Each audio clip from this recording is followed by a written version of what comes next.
Baiklah, kami dari kelompok 1 ingin menjelaskan tentang langkah-langkah cara mengerjakan uji T independen.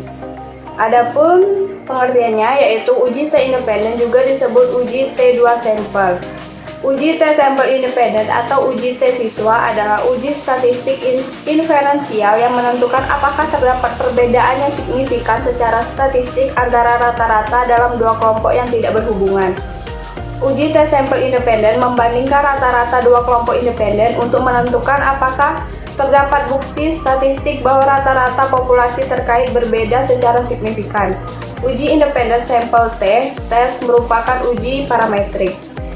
Adapun soalnya yaitu suatu perusahaan farmasi yang khususnya bergerak dalam formulasi produk generik telah mengembangkan suatu formulasi sediaan padat dari suatu antagonis reseptor H2 untuk pengobat lambung dan duodenum. Sebagai bagian dari proses registrasi, suatu uji klinis telah dilakukan. Uji klinis ini telah membandingkan profil-profil farmakokinetik, formulasi generik, dan produk paten pada 25 sukarelawan setelah pemberian satu dosis tunggal tablet konsentrasi maksimum obat dalam plasma Cmax dari kedua formulasi disajikan dalam tabel. Apakah ada suatu perbedaan nilai Cmax dalam formulasi generik dan formulasi paten? Konsentrasi max suatu antagonis reseptor H2 dalam plasma pasien yang menerima dosis tunggal formulasi generik atau formulasi paten selama studi bioavailabilitas. Adapun datanya yaitu formulasi generik 5,6, 6,8, 4,9, 5,8, 5,1, 4,9, 6,8, dan 7,0. Adapun yang formulasi paten yaitu 3,9, 3,5, 3,6, 4,2, 4,9, 2,9, 3,4, 3,8, 2,4, 3,8, dan 4,8 dan 4,1. Uji yang pertama yaitu uji normalitas. H0 sama dengan data terdistribusi normal jika nilai signifikan lebih dari 0,05 diterima. H1 data terdistribusi normal jika nilai signifikan kurang dari 0,05 itu ditolak. Yang kedua yaitu uji homogenitas. H0 homogenitas nilai signifikan lebih dari 0,05 itu diterima. 1. Homogenitas nilai signifikan lebih kurang dari 0,05 itu ditolak. Yang ketiga itu uji independen t-test. Jika signifikan lebih dari 0,05 maka H0-nya diterima. Jika nilai signifikan kurang dari 0,05 maka H1-nya ditolak.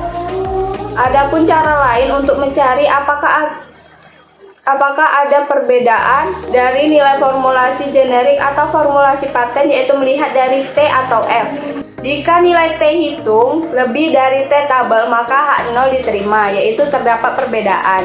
Nilai T hitung kurang dari T tabel maka H1 ditolak yaitu tidak terdapat perbedaan. Selanjutnya akan dijelaskan oleh Puspa. Kepada Puspa dipersilahkan. Baiklah, selanjutnya masuk ke aplikasi SPSS. Di sini kita masuk ke variable view. Untuk di variable view-nya itu di name-nya ini kita kasih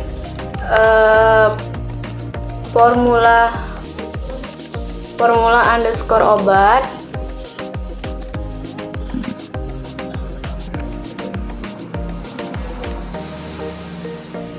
Terus di desimalnya ini kita kurangkan menjadi kosong, dan di labelnya ini kita buat formula obat.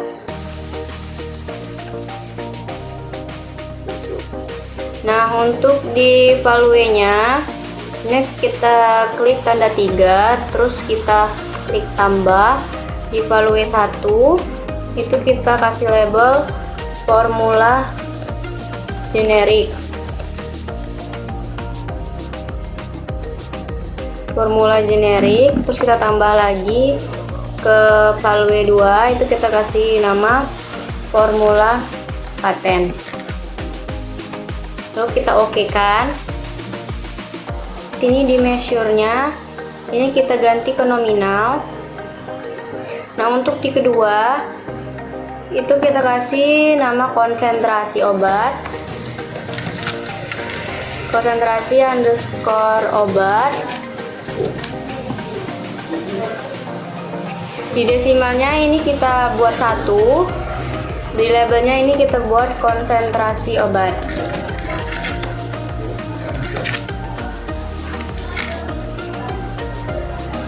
Selanjutnya di measure-nya ini kita ganti ke scale. Jika udah, kita ke data view. Untuk di formula obatnya ini kita buat dari 1 sampai 13 itu kita buat formula 1.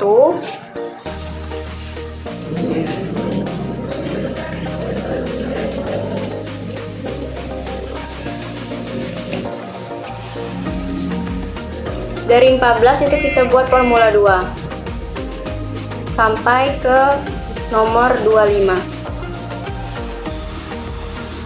Nah, untuk konsentrasi obatnya ini kita bisa lihat dari tabel soal tadi, di mana ada formulasi generik dan formulasi paten. Untuk formulasi generiknya itu formula 1 dan formulasi patennya itu di formula 2. Selanjutnya ini kita masuk ke analis untuk mencari uji normalitasnya, masuk ke deskriptif statistik. Setelah itu kita klik explore. Nah, untuk formula obatnya ini kita masuk ke faktor list, dan konsentrasi obatnya itu kita masukkan ke dependent list. Nah, setelah itu kita masuk ke statistik. Ini kita lihat apakah sudah ke 95%. Jika sudah, kita klik continue. Selanjutnya kita klik ke plot. Di sini kita checklist normalitinya, karena sudah terchecklist kita klik continue. Baru kita klik OK. Nah, ini sudah dapat dari explore tadi atau uji normalitinya. Ini bisa kita lihat di sini. Untuk tes normalitinya itu, untuk formula generik itu signifikannya itu 0,157, sedangkan formula paten untuk signifikannya 0,880. Jadi untuk tes normalitinya bisa dikatakan bahwa HO-nya itu diterima karena lebih besar dari 0,05. Selanjutnya akan dijelaskan oleh teman saya yang bernama Tisel. Baiklah, saya akan menjelaskan tentang homogenitas dari formula obat dan konsentrasi obat. Pertama masuk analis, kemudian pilih compartments, lalu on the way ANOVA. Untuk dependennya itu konversi, konsentrasi, dan untuk faktornya itu formula obat. Optionnya centang homogeneity of variant test, lalu continue dan OK. Untuk hasil tes homogenitas ini rata-ratanya yaitu 0,401, maka dinyatakan lebih dari 0,05 yang mana itu diterima. Selanjutnya akan dijelaskan pada teman saya yaitu Zia. Pada Zia saya persilakan. Selanjutnya yaitu untuk menentukan independen t-test itu dengan mengeklik analis. Kemudian compartments itu diklik yang independen sampel t-test. Baiklah, untuk formulanya kita masukkan ke grouping variabel. Yang konsentrasinya obat ini kita masukkan ke test variabel. Terus yang grouping variabel ini di definite group tuh kita pencet, terus grup 1, grup 2, kita continue. Terus kita oke kan.